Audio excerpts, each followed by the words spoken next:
Good morning, everyone, and welcome to today's briefing. Chief Medical Officer of Health, Dr. Deena Hinshaw will provide you with information on changes to reporting that are coming into effect today. Please note that this is just a briefing on the changes to the data reporting. Afterwards, we can take questions on the data changes. If you have a question, please use the raise hand button to ask, and we will prompt you to unmute. Any other inquiries can be addressed through regular channels. Now I'll turn it over to Dr. Hinshaw. Thanks very much, Charity, and thanks everyone for joining today. I'll be walking through a PowerPoint to give you a taste of what's going to be changing today with our COVID-19 dashboard, and then happy to take questions at the end. So today I'll be talking about the changes that we've been preparing for several months with respect to moving more in alignment with how we report on other respiratory viruses such as influenza, but with additional enhancements that we are maintaining to ensure that Albertans are able to access data about transmission risk in their own geographic areas. So I'll be talking a bit today about four main areas where we are either adding or subtracting from the dashboard and what that will mean. So I'll start by talking a little bit about changes to how we're showing hospitalization with and for COVID-19. And start a bit with reminding you of what's currently on our dashboard. So our dashboard has a couple of graphs. They're probably quite familiar. They've been around for a very long time. The first shows the currently hospitalized and currently in ICU numbers. That's a combination of people who are admitted with COVID-specific illness. So COVID has been a part of the reason for them going into hospital. And also people who are admitted for other reasons but have a recent diagnosis of COVID. And we know that that second group still has impacts on the healthcare system with respect to infection control protocols and other things. And we have continuously reported these combined categories. The second graph that you will be familiar with is the new hospitalization rate. So this shows the 7-day average of new hospitalizations. Again, this is combined with those who are admitted for a COVID primary or secondary treatment reason, and also those who are admitted with a recent COVID diagnosis, but are admitted for some other reason. Now, looking at the update of what we're moving towards, we will continue to report exactly the same graphs that I just showed you, both the current in-hospital, ICU and non-ICU numbers, with exactly the same methodology for both new rates and the currently hospitalized, so that there still can be comparison over time with the same methodology. What we're adding to the dashboard is another graph just underneath each of those previous ones that shows you the numbers of people currently in hospital, in ICU and non-ICU, who are there because COVID has directly or indirectly caused their admission. And so you'll see this graph going back to early January when we started doing the formal evaluation for the reason for admission when Omicron became our dominant variant. And you'll also see on the next slide, again, the same thing for our new hospitalization rates, again, specifically for those who are admitted with COVID as a primary or secondary reason for admission. You'll note as you compare those graphs, the trends are identical. The magnitude changes slightly when you look at just that subset that have a primary or secondary COVID reason for hospitalization. But again, the trends really are the same.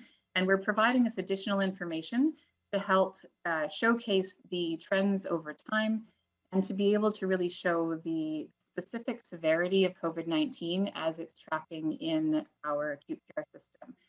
So that's the first major change, which again is not a reduction, it's simply an addition. We will be taking away a table that's currently on the dashboard that shows the percentages of primary, secondary, incidental, and unknown, because we're showing that same information here in graphical form. So that table will not be present on the dashboard going forward. The second area of change is in outbreak tracking. So previously, you may be familiar with this location on our website apart from the dashboard that lists specific outbreak locations by zone. And so when you click on this part of our website, you'll see named locations in each of the zones where an outbreak is currently active. This is a highly manual process and requires someone to go through specific individual reports and change the information. You'll note it's updated only once a week, and so sites are sometimes left on longer than their actual outbreak takes place.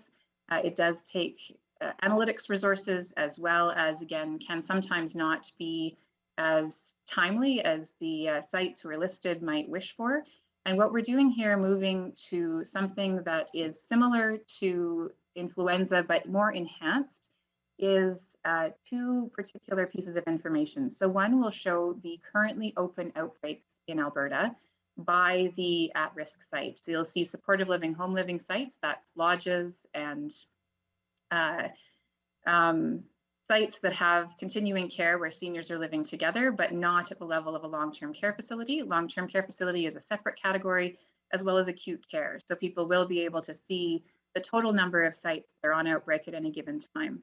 In addition, we're showing the number of outbreaks opened that changes over time. So this is also very helpful because it introduces a time component, which we didn't previously have, that shows how different sites are being impacted over time as we have transmission in our communities. So this actually adds information that wasn't previously available, and will again provide that opportunity to understand how COVID transmission is moving through these higher risk sites.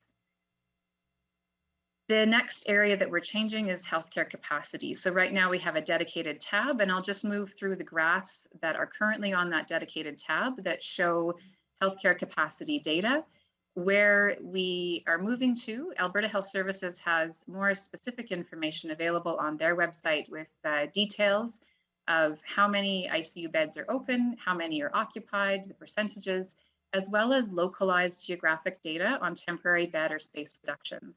This data will remain available, and we will be removing the capacity tab from our website, as again, there are other ways of accessing this data and with more current detail that, again, duplicating is not necessary.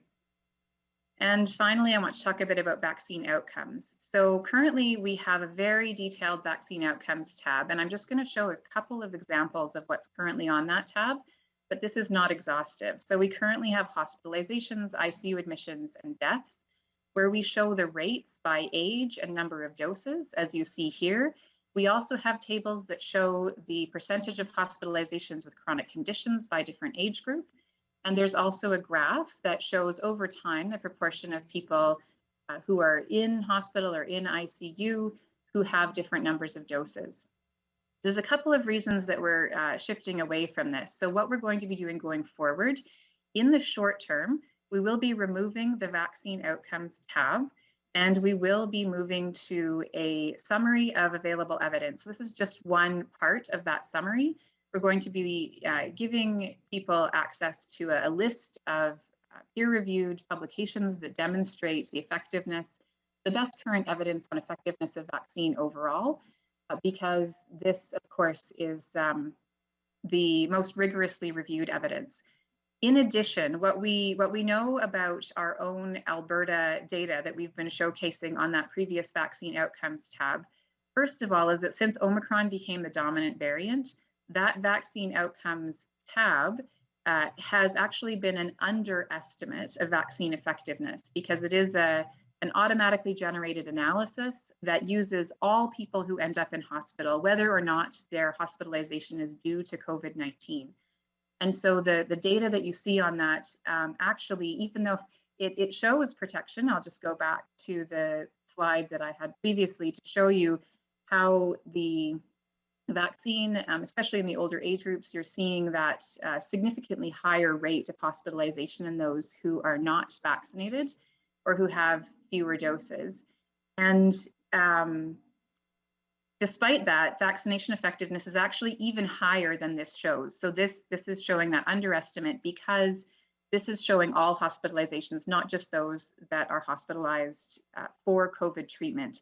And so we are going to be taking this tab down while we do some work to look at our Alberta data with an analysis methodology that does showcase more specifically the vaccine effectiveness against COVID-caused hospitalizations.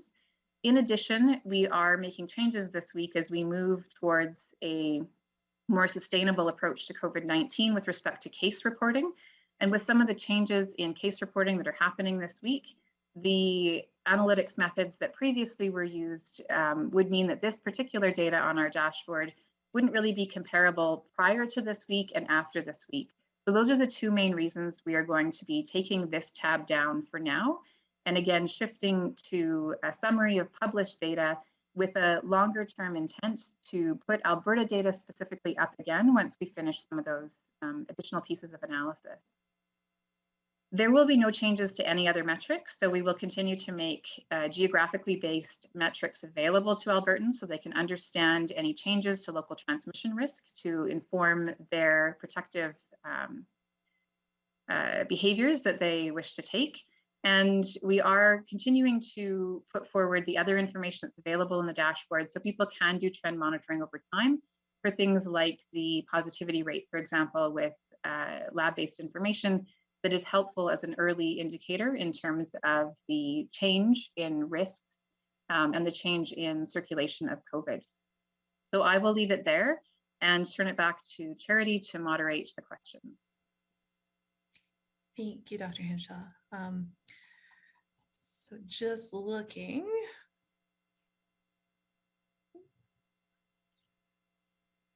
Sorry, 1 moment.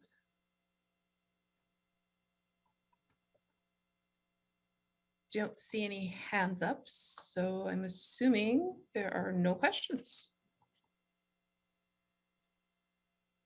All right, I guess we can leave it there, and this concludes today's briefing. Thank you very much.